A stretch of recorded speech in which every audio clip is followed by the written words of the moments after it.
खालो खालो आगे खालो हाय गोरी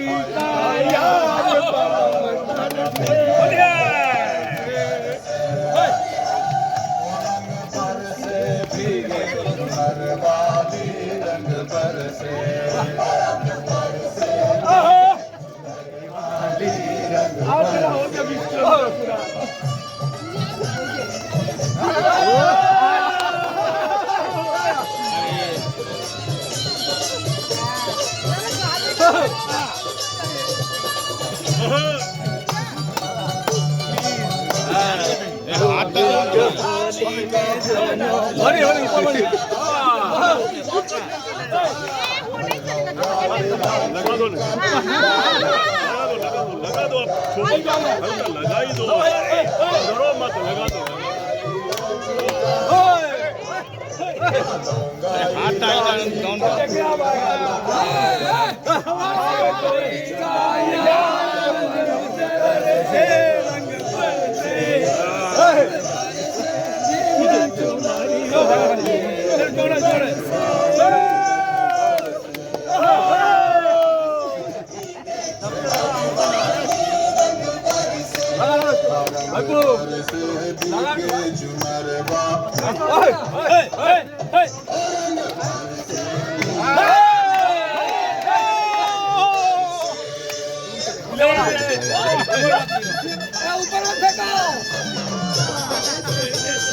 আগে তো তালিকা বেরোতে দিন, সাসপেন্স তো আছেই, তারপরে প্রতিক্রিয়া দেখুন, তারপরে প্রতিক্রিয়া নিন। এখনো পর্যন্ত তৃণমূলের পক্ষ থেকে বিভিন্ন জায়গায় ভয় দেখানো হচ্ছে, হুমকি দেওয়া হচ্ছে। না, ভঙ্কি ভয় তো অনেক আগের থেকে 3 মাস ধরে দিচ্ছেন, কি লাভ হলো? তা মমতা ব্যানার্জি মেনে নিয়েছেন যে 1,20,00,000 লোকের নাম বাদ যাবে। আমরাও তো এটাই বলেছিলাম, তো দেরিতে কেন মানলেন? উনি তো পার্লামেন্টে তুলেছিলেন 2005 সালে যে অনুপ্রবেশকারী পশ্চিমবাংলায় ভরে গেছে, এদের না সরালে বাংলা শেষ হয়ে যাবে। তো এই 20 বছর চলে গেল, উনি কি একটাকেও বার করতে পেরেছেন? না তখন ড্রামা করেছিলেন, না এখন ড্রামা করছেন? এখন উনি বুঝে গেছেন ওটাই এখানকার বিপদ ছিল, ওটাই এখন সম্পদ হয়ে গেছে। তাদের নিয়ে 3 বার সরকার বানিয়ে দিলেন ওদের ভোটে, এবার সম্ভব নয়। দেখা যাক কাল লাভ হবে। ভুয়ো ভোটটা কে দেয়? যে সরকারে থাকে। দাদা, রাজ্যসভায় রাজীব কুমার তাকে পাঠাচ্ছেন তৃণমূল কংগ্রেস, কি বলবেন? পুরস্কার স্বরূপ।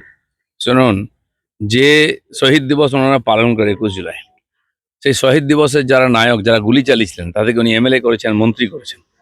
আর রাজীব কুমার তো ওনাকে সাথ দিয়েছেন এত বছর, সমস্ত ভালো মন্দতে বিরাট অবদান আছে, তাকে তো পুরস্কার দেওয়া উচিত, তাই দিচ্ছেন। মানেকা গুরুস্বামী নতুন চমক তৃণমূলের প্রার্থী তালিকায়। ঠিক আছে, রাজ্যসভায় যাকে ইচ্ছা পাঠাতে পারেন, পার্টির সেটা অধিকার আছে। উনি তো অন্য রাজ্যের লোককেও পাঠিয়েছিলেন, কিন্তু ওখানে টিএমসি কি শুরু হলো না তো। পশ্চিমবাংলার মানুষ একদিনে বোঝা বইছে, এবারে নামিয়ে দেবে ইলেকশনে। 10ই মার্চের আগে দুই দফায় কেন্দ্রীয় বাহিনী আসছে, ভোট কিভাবে হবে? আসা শুরু হয়ে যাচ্ছে, যেমন এসআইআর থেকে যে হিংসা শুরু হয়েছে সারা দেশ দেখেছে।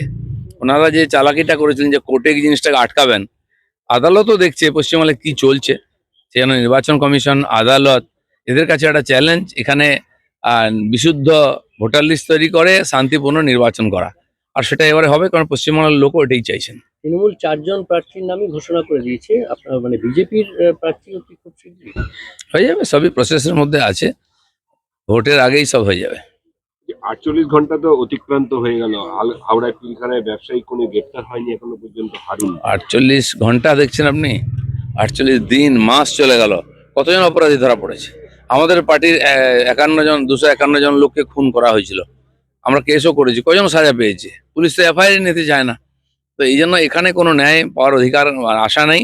সেই জন্য কথায় কথায় লোকে সেন্ট্রাল ফোর্স চায়, সেন্ট্রাল এজেন্সি চায়। হ্যাঁ, তো তারপরে সরকার সহযোগিতা করে না, অপরাধীদের আড়াল করে, ফলেতে পুরো পশ্চিমবঙ্গ জুড়ে অপরাধের একদম বন্যা চলছে। সিআইডি তদন্তভার নিল, সিআইডিকে তদন্ত দেওয়া মানে জিনিসটাকে চেপে দেওয়া, এটাই আমরা দিন দেখে আসছি। দাদা, রঙের উৎসব, আজকে রং খেললেন, কি বার্তা দেবেন রাজ্যের? ফেব্রুয়ারির শেষ দিন আজকে, এত কুয়াশা হয়েছে, এটা একটা অভূতপূর্ব। ফেব্রুয়ারি মাসের শেষ, আর কুয়াশা একদম ভরে গেছে, গাড়ি চালাতে পারছে না লোকেরা। বিচিত্র, গতকাল ভূমিকম্প হয়ে গেছে। আমার মনে হয় পশ্চিমবাংলা একটা ভূমিকম্প অপেক্ষা করছে এপ্রিল মে মাসে। এসআইআর ইস্যুতে এবারে সুপ্রিম কোর্টে ফের রাজ্য পক্ষ থেকে যাওয়া হয়েছে এবং বলা হচ্ছে যে বিচারপতি নির্দেশ না মেনেই কমিশন। দেখুন, সুপ্রিম কোর্টের কথা ওনারাই আগে মানেননি। সুপ্রিম কোর্ট বলেছিলেন সুরক্ষা দিতে হবে এসআইআর কেন্দ্রে, আইজি ডিজি এসপি কেও মানেনি, তো সরকার তার জন্য দোষী। তাদের আসল রূপটা দেখতে পেয়েছেন সবাই। সুপ্রিম কোর্ট কেন ইউএনএতে গেলেও সরকার বাঁচাতে পারবেন না। কেন্দ্রীয় বাহিনী ঢুকলেই ঝাঁটাপেটা করার নিদান দেওয়া হচ্ছে তৃণমূল থেকে।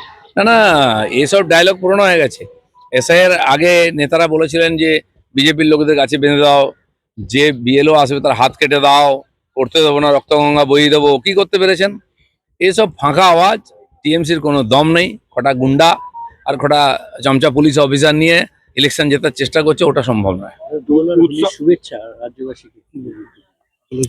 দোল ভালো কাটুক, এই বছরটা ভালো কাটুক। গত বছরটা আমরা 2025 অনেক কষ্ট করেছি, পৃথিবী অনেক সংকটের সম্মুখীন হয়েছে। আর যতদূর মনে হচ্ছে 2026 ভালো কাটবে, বিশেষ করে পশ্চিমবাংলার জন্য। নতুন খবর, নতুন সরকার আসবে, এটাই সবচেয়ে আনন্দের। দাদা, উৎসব ভাতা ঘোষণা রাজ্য সরকারি কর্মচারী, অবসরপ্রাপ্ত কর্মী, সরকারি অধিকৃত সংস্থার কর্মীদের জন্য অ্যাডহক বোনাস। এখন ইলেকশনের আগে সবকিছু দিয়ে মন নেওয়ার চেষ্টা করবেন। লোক তো গত 15 বছরের কথা বলেনি বা গত 5 বছরের কথা বলেনি, সেটা দিয়ে বিচার করবেন। হাজার রকমের ভাতা দিলেও লোকের মন ভেজাতে পারবেন না। বিজেপির পক্ষ থেকে যে পরিবর্তন যাত্রা করা হচ্ছে এবং সারা পাচ্ছে না। যাত্রা হলেই বুঝতে পারবেন। আমি তো নিজে গ্রামে গ্রামে ঘুরছি। মানুষ মন তৈরি করেছেন এবারে পরিবর্তনের জন্য, আর পরিবর্তন যাত্রায় তার কিছু আমরা নমুনা দেখতে পাবো। Thank you.